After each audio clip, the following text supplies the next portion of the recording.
Jesus therefore 6 days before the Passover came to Bethany, where Lazarus was, whom Jesus raised from the dead. So they made him supper there, and Martha served, but Lazarus was one of them that sat at the meat with him. Mary therefore took a pound of ointment of pure nard, very precautious, and anointed the feet of Jesus, and wiped his feet with her hair. And the house was filled with odor of the ointment. But Judas Iscariot, one of the disciples that should betray him, saith, Why was not this anointed sold for 300 shillings and given to the poor?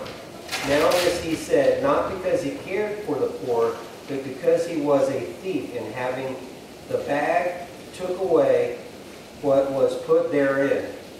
Jesus therefore said, suffering her to keep it against the day of my burying.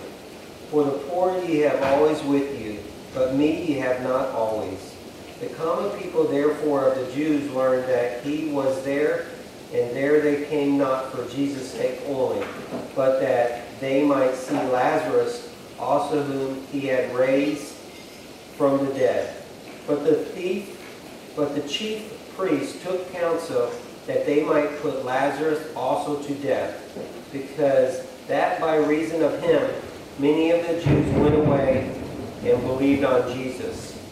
On the morrow a great multitude that had come to the feast, when they had heard that Jesus was coming to Jerusalem, took the branches of the palm trees and went forth to meet him, and cried out, Hosanna! Blessed is he that cometh in the name of the Lord, even the King of Israel. And Jesus found as young ass sat thereon as it written, Fear not, daughter of Zion. Behold, the King cometh, sitteth on the ass colt.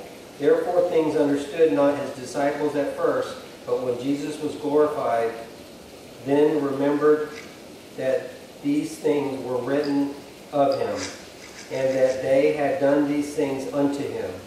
The multitude, therefore, that was with him, when he called Lazarus out of the tomb and raised him from the dead, bear witness. For this cause also the multitudes went and met him, for that they heard that he had done this sign. The Pharisees therefore said among themselves, Behold how ye prevail nothing. Lo, the world is gone after him. Now there were certain Greeks among those that went up to worship at the feast. These therefore came to Philip, who was at Bethsaida of Galilee, and asked him, saying, Sir, we would see Jesus. Philip cometh and telleth. Andrew cometh, and Philip and they tell Jesus. And Jesus answered them, saying, The hour is come that the Son of Man should be glorified. Verily, verily, I say unto you, except a grain of wheat fall into the earth and die, it abideth by it alone. But if it die, it beareth much fruit. He that loveth his life loseth it. He that hateth his life in this world shall keep it unto life eternal. If any man serve me, let him follow me. And where I am, there shall also my servant be. If any man serve me, him will the Father honor. Now is my soul troubled, and what shall I say? Father, save me from this hour, but for this cause came unto this hour. Father, glorify thy name. Therefore a voice out of heaven saying, I have glorified it, and I will glorify it again. The multitudes therefore that stood by and heard it said it, and it had thundered. Others said, Angel has spoken to him. Jesus answered and said, This voice has not come for my sake, but for your sakes. Now is the judgment of this world. Now shall the prince of this world be cast out. And I, if I be lifted up from earth, will draw all men unto myself. But this he said, signifying by what manner of death he should die. The multitudes therefore answered him, We have heard out of the law that the Christ abideth forever. And how sayest thou, the Son of Man must be lifted up. Who is the Son of Man? Jesus therefore said unto them, Ye a little while is the light among you. Walketh while ye have the light, darkness overtake ye not. And he that walketh in the darkness knoweth not whither he goeth. While ye have the light, believe on the light, that ye may become sons of light. These things spake Jesus, and he departed and hid himself from them. But though he had done so many signs before them, yet they believed not on him, that the word of Isaiah the prophet might be filled, which he spake. Lord, who hath believed our report, and to whom hath arm of the Lord been revealed?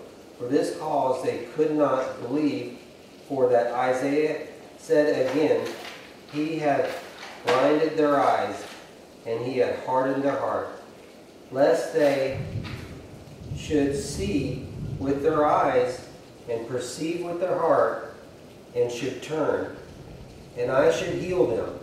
These things say Isaiah, because he saw his glory, and he spake of him. Nevertheless, even of the rulers many believed on him.